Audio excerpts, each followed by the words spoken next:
जब कुछ बेशरम और हराम खोरों के कारण हमारे देश का नाक यहां से कटता है ना, बहुत दुख होता है, बहुत ज्यादा। पूछिए मत, सोच के देखिए, क्या इस देश को आजादी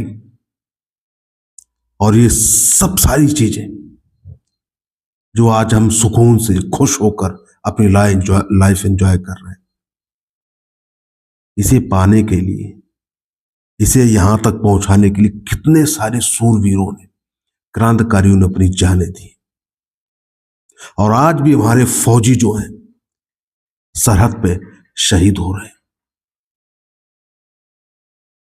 ताकि हमारे देश के लोग जो हैं सुकून से रह सके, रात में शांति से सो सके, बिना किसी प्रॉब्लम के। लेकिन उसी बीच में कुछ ऐसे भी हरामखोर और नीच लोग हैं हमारे देश के अंदर, जिन्हें सिर्फ और सिर्फ अपनी पड़ी है, सिर्फ और सिर्फ अपनी पड़ी है। किस हद तक गिर सकते कोई भरोसा नहीं, क्या बोल दे कोई भरोसा नहीं। सिर्फ और सिर्फ अपनी शानबाजी, सो कॉल्ड शानबाजी। किस बात की शानबाजी? KIIT के बारे में तो आप लोगों ने सुना ही होगा। इस टाइम पे न्यूज जो चल रही है कि किस तरीके से एक आदर्श, क्या नाम था उसका, अदृश्य श्रीवास्तव नाम का एक लड़का है लखनऊ, और उसके कारण एक नेपाली बच्ची ने सुसाइड किया। सुसाइड करने के बाद में जो ये जो KIIT जो है, वहां पर किस तरीके से जो बच्ची की बातें सुननी चाहिए पहले, वो तो सुनी नहीं। जब कांड हो गया, कांड होने के बाद जो नेपाली जो छात्र थे उनके साथ वहाँ के, चाहे वो प्रोफेसर हों चाहे अन्य लोग हैं, उनके जितने भी काम वाम करने वाले लोग हैं, जो बदसलूकी की, जो भाषा का प्रयोग किया, समझ में नहीं आ रहा है कि किस तरीके के ये जानवर लोग हैं इस कॉलेज के अंदर, इस यूनिवर्सिटी के अंदर बरपा के रखे हैं, कि जिन्हें सिर्फ और सिर्फ अपनी इज्जत बचानी है। दूसरों के बच्चे के साथ क्या हो रहा है, क्या नहीं हो रहा है, उन्हें कोई मतलब नहीं। सिर्फ और सिर्फ अपनी शान, अपनी इज्जत बचा के रखनी है।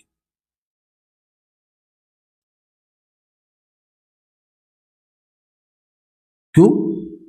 क्योंकि उनके बच्चों के साथ ऐसा नहीं हुआ ना। कल को अगर उनके बच्चों के साथ यही होगा, खुदा ना खास्ते, भगवान ना करे कि किसी के साथ ऐसा हो, फिर उनसे पूछा जाएगा कि भाई अब कैसा लग रहा तुम?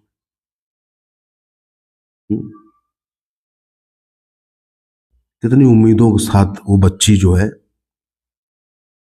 यहां आई होगी, और किस तरीके से इस हरामखोर नीच के चक्कर में फंसकर और प्रेशर में आकर मानसिक रूप से इस तरीके से उसको प्रताड़ना मिली। भाई उसका तो पूरा पूरा रिकॉर्डिंग डला है, कितनी भद्दी भद्दी गालियां ये राक्षस इंसान जो है, अदृश्य श्रीवास्तव इसका नाम लखनऊ का जो है, कितनी भद्दी भद्दी गालियां, कितनी, उसकी रिकॉर्डिंग सुनने लायक नहीं है। ऐसे लोग जो है हमारे देश में पनप रहे हैं, समझे? तो हम नेपाल के जितने भी लोग हैं, अगर वीडियो वहां तक हमारा पहुंचता है तो हम आप लोगों से माफी मांगते, माफ करना, और इनको सख्त से सख्त जो सजा है वो मिलेगी। पूरा देश जो है बच्ची के साथ में है। आप बिल्कुल भी ये मत सोचिए कि किसी भी प्रकार का कोई आपके साथ भेदभाव किया जाएगा, ऐसा बिल्कुल भी नहीं होगा। ये भारत है, भारत जिसके साथ दोस्ती करता है वो पूरे दिल से निभाता है।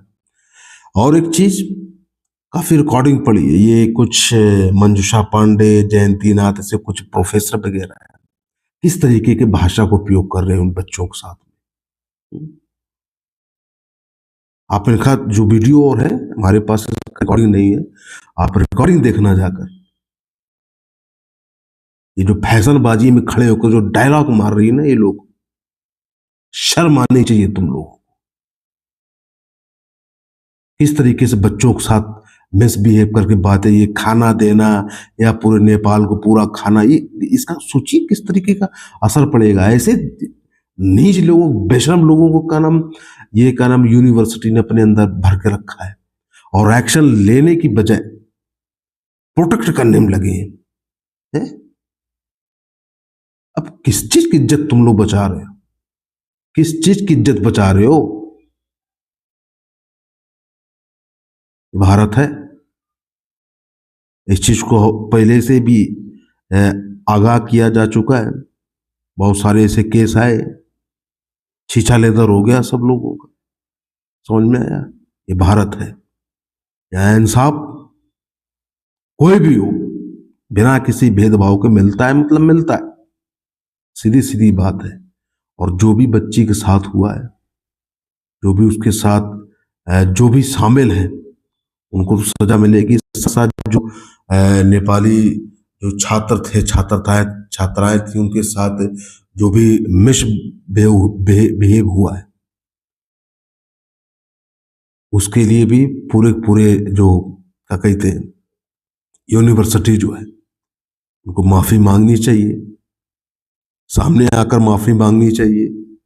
और सरकार को भी कदम उठाना चाहिए अच्छे कायदे से दबा के, ताकि दोबारा इस तरीके के जो नतीजे जो है सामने ना आए। इससे बहुत बड़ा फर्क पड़ता है दो देशों के बीच में। रोटी बेटी का हमारा और नेपाल का रिश्ता है, और ऐसे चंद बेशरम और नीच लोगों के चलते रिश्ते जो है खराब ना हो। और बच्ची को जो है उसको इंसाफ मिलना चाहिए। और जितने भी, फिर से हम बोल रहे हैं, जितने भी छात्र छात्राओं के साथ इस प्रकार का जो मिसबिहेव हुआ, सबके साथ सामने इन लोगों से माफी मंगाओ, कान पकड़ाओ, उठा बैठी कराओ। कैसे नहीं करते, इनकी औकात कैसे हुई, इनकी जुबान इस तरीके कैसे खुल सकती है? ये फालतू बातें क्यों करेंगे ऐसे? दो देशों के बीच का मामला है। ये जो प्रोफेसर जो है, इनकी इतनी बड़ी बपौती है, या फिर ये अपने हाथ से खिला रहे हैं क्या बच्चों को? पैसा भरा है, फ्री फंड का कोई नहीं खिला रहा है। इनकी इतनी औकात कैसे हो गई का नाम, इतना बढ़ चढ़ के फालतू की बातें जो है इन बच्चों के बारे में बोलते हैं। आप सोच के देखिए कि अगर आपके बच्चे जो है आप दूसरे देशों में भेजते हैं पढ़ाने लिखाने के लिए, और इसी प्रकार का जो सेम घटना अगर आपके बच्चे के साथ हो, तो कैसा लगेगा? और फिर ऐसे जो चिमड़ी जो का नाम, हम ज्यादा बोलना नहीं चाहते, ऐसे चिमड़ियां जो है, ऐसे प्रोफेसर जो है, ऐसे लोग जो है, प्रशासन व्यवस्था जो है का नाम, ये यूनिवर्सिटी का अगर गलत व्यवहार आपके बच्चों के साथ करते हैं, उनको कैद करके रखें वगैरह वगैरह, जो भी घटनाएं हुई, और वीडियो आप देखिए जाकर, तो आपके दिल में कैसे बीतेगा बताइए? अच्छा लगेगा ना? नहीं लगेगा। सीधी सीधी बात है, बख्शा ना जाए, बिल्कुल भी ना बख्शा जाए। और कड़े से कड़े जो कदम, इनको छोड़ना नहीं चाहिए। हम तो सोचते हैं कि इनको डालना चाहिए जेल के अंदर, ताकि दोबारा इस तरीके का जो है कदम ना उठाए लोग, बिल्कुल भी। ये सीख जो है दूसरों को भी सीखनी चाहिए। जैसे बीच में अभी कॉमेडी के नाम पर एक ड्रामा चल रहा था, अब सब लोगों की आंखें साखें खुल रही हैं, चाहे वो ओटीटी वाले हो, कोई भी हो।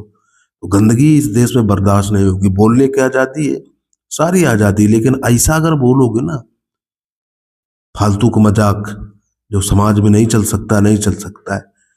कड़े कदम उठाए जाएंगे, मतलब उठाए जाएंगे।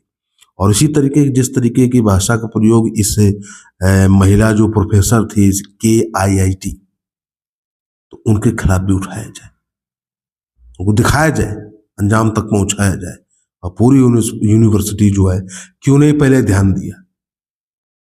जब बच्ची ने बोला था तो उस टाइम पे क्यों नहीं ध्यान दिया? अगर टाइम पे ध्यान दिया जाता तो ये नीच इंसान जो है, जो आदर्श श्रीवास्तव नाम को जो जानवर जो है, इसकी आप रिकॉर्डिंग सुनना, तो आज इसके दबाव में आकर क्यों? जब आदमी यार हरेसमेंट करेगा आपको, और बच्चियां तो वैसे भी आप जानते हो कि यार इतना ये सब सारी चीजें इतना हैंडल नहीं कर पाती, ठीक है। और आज उसने अपना जान गंवा दी। एक जीता जागता आगे जो भविष्य था माँ बाप का, उसने अपनी जान गंवा दी। क्यों? इन लोगों ने ध्यान नहीं दिया।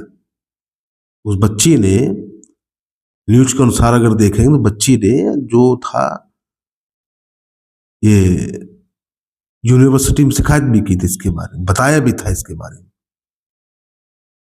लेकिन इन्होंने टाइम पे ध्यान नहीं दिया। ऐसे कुछ केरला से भी एक खबर आ रही कि वहां पर कुछ 4-5 लड़के थे, रैगिंग कर रहे थे बुरी बुरी तरीके से। तो इन पे कड़ा कानून बनना चाहिए। इन राक्षसों को जो है ना, को दिखाना चाहिए इनकी औकात। और जब तक एक कदम नहीं उठेंगे ना तो चीजें संभलेंगी नहीं। ऐसे जो एक हंसती खेलती जो जिंदगी जो है ना, ऐसे ही हंसते जाएगी। सुनने वालों को, देखने वालों को इससे असर नहीं पड़ेगा, क्योंकि उनके ये मामला उनके घर का नहीं है, उनका अपना कोई नहीं खोया है। तो हम वीडियो देखेंगे, कमेंट करेंगे, लाइक करेंगे, निकल जाएंगे बस। आगे हमारे कॉलेज यूनिवर्सिटी का कोई मतलब ही नहीं, कोई मतलब नहीं। लेकिन हाँ, जब होगा, जब कोई जाएगा, तब वहां सुहाएंगे बैठ के हम लोग, फिर निकलेंगे बाहर में। ये नहीं देखेंगे कि हाँ इसको पहले संभाला जाए, चीजें की जाए, ताकि आने वाले भविष्य में ना दूसरे को कष्ट हो, ना इससे दरिंदे जो है पैदा हो पाए, पनप पाए। देखिए, यूनिवर्सिटी को जहां पर बच्चों को साथ देना चाहिए, बच्चों के साथ में खड़ा चाहिए, हाँ इतनी बुरी बातें उन बच्चों के साथ की जा रही, इतना भेदभाव दर्शाया जा रहा है, वहां पर उनको कैद करके रखा जा रहा है। ये इस चीज से जो है आंखें नहीं मूंद सकते, सीधी सीधी बात है। उस बच्चों को इंसाफ मिलना चाहिए, और उन बच्चों के साथ जो छात्र थे वहां के, उसके साथ जो बिहेवियर हुआ, पहले भी हम बोले, उनके साथ भी इंसाफ। इनको जितने भी तुम्हारे ये प्रोफेसर जितने भी हैं जो तुम लोगों ने रखे, पता नहीं कहां से पकड़ के इन लोगों को किसी कबाड़ से उठा के लाए तुम लोग, कचड़ा घुसा दिमाग के अंदर। जो यहाँ पर माफी मंगाओ, और जो भी सरकार के माध्यम से जो कुछ भी और कदम उठाना, उठाओ इनके ऊपर, बख्शा ना जाए। एक बार हम फिर से सभी नेपाली हमारे भाई बहन, माता पिता जितने भी हैं, आप लोग हमारे अपने ही हो, और कुछ ऐसे चंद लोगों के चलते जो ये घटना हुई है, इसकी भरपाई हम लोग नहीं कर पाए, लेकिन हम शर्मिंदा हैं बहुत ज़्यादा इसके लिए। और भारत आपके साथ पहले भी खड़ा था, आज भी खड़ा है, हमेशा खड़ा रहेगा। और जितने भी कड़ी से कड़ी जो कदम जो है कानून की तरफ से उठाया जाएगा, और इससे आप बिल्कुल भी बेचैन रहिए। और उन बच्चों से भी हम कहना चाहते हैं सॉरी फॉर इसके लिए, जो हमारे देश में है भी इस टाइम पे, और नेपाली बच्चे जो हैं या अन्य काम के लिए यहाँ पर आए पढ़ रहे हैं। तो आप कभी भी इस चीज़ का टेंशन कभी मत रखिए कि भारत आपके साथ कोई बदसलूकी करेगा, यहाँ के लोग आपके साथ बदसलूकी, भाई ऐसा कुछ नहीं है। बहुत प्यार करते हैं नेपाली लोगों से हम लोग, ठीक है। लेकिन जानते हो ना, कुछ गंदगी होती है यार, कुछ गंदगी जो है आपके यहाँ भी देश में कुछ ऐसी गंदगी होगी जो इस प्रकार की, जिस तरीके के हमारे देश में कुछ लोग हैं गंदे लोग, ठीक है, सोच वाले, तो ऐसे सब जगह हैं, सब जगह ऐसे व्याप्त हैं। तो उसके लिए हम दिल से माफी चाहते हैं। और आपके साथ पहले भी साथ में खड़े थे, आज भी खड़े हैं और हमेशा खड़े रहेंगे। तो खुश रहिए, आबाद रहिए और हमेशा सुरक्षित रहिए। और जब भी कभी आपको इस तरीके का माहौल कहीं भी दिखे, कभी भी दिखे, तो आप जो है ट्राई कीजिए दूसरों का हेल्प करने का। और अगर आपको वहाँ से कोई सहायता नहीं मिल रही, आप किसी कॉलेज स्कूल या कहीं भी पढ़ रहे हो, तो माँ बाप से बताइए, माँ बाप से के साथ में कंप्लेन कीजिए, पुलिस है, स्टेशन है। उसके बाद में अगर नहीं हो रहा तो बहुत रास्ते हैं, लोग आपके साथ हैं, हमेशा खड़े थे और खड़े रहेंगे। ठीक है, तो बेझिझक जो है भारत में आपका स्वागत है। किसी प्रकार का कोई टेंशन नहीं लेना है, आराम से आ जाओ, पढ़ो लिखो, आराम से ऐश से रहो, खुशी से रहो। और देखते हैं कि इन लोगों को सजा कैसे ये KIIT नहीं देती है। ठीक है, तो नेपाली बच्चों के साथ भारत, भारत का मीडिया, सभी लोग साथ में है। ओके, जय हिंद, जय भारत, भारत माता की जय, जय नेपाल, श्री राम।